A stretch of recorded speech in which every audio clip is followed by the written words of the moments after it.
цял прашен албум намерих скоро на тавана в овехтял кашон. И видях родителите ми лежат на плажа толкова засмени с черно-бял фасон. Тогава още аз не съм бил роден. Тогава само два цвята правили деня съвършен. Черно-бяло, черно море, черно-бяло, черно море. Има ли музика и кино само на лента в невинен и наивен аналогов свят? Млякото било е в стъклени бутилки, пластмасовия вкус не е бил познат. Тогава още аз не съм бил роден. Тогава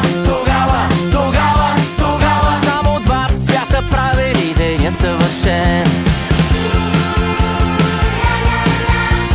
Черно-бяло, черно море, черно-бяло, черно море. И щом са питали, вземаш ли тази жена, и ти си казал да, било е да за цял живот. И леглата няма ли мемори пяна, но за спомени в леглото всеки бил готов.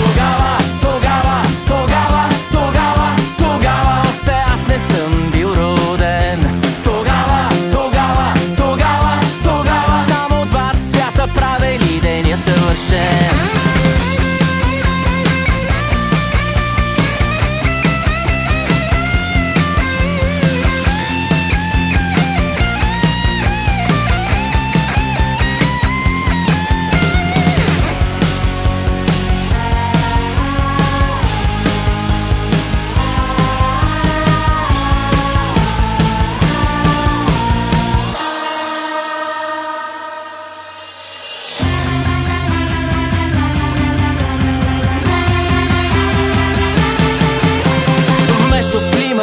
Топлината е била такава истинска и топла като в стар кожух.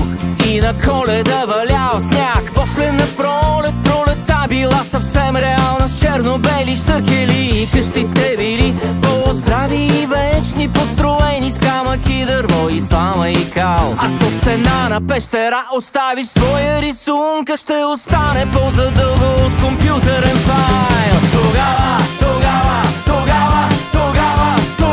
още аз не съм бил роден. Тогава само два цвята правили деня съвършен.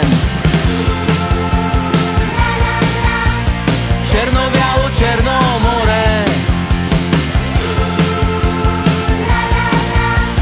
черно-бяло, черно море. Тогава са живели само с два цвята всеки ден. Тогава по-добре да съм бил роден, да съм бил роден.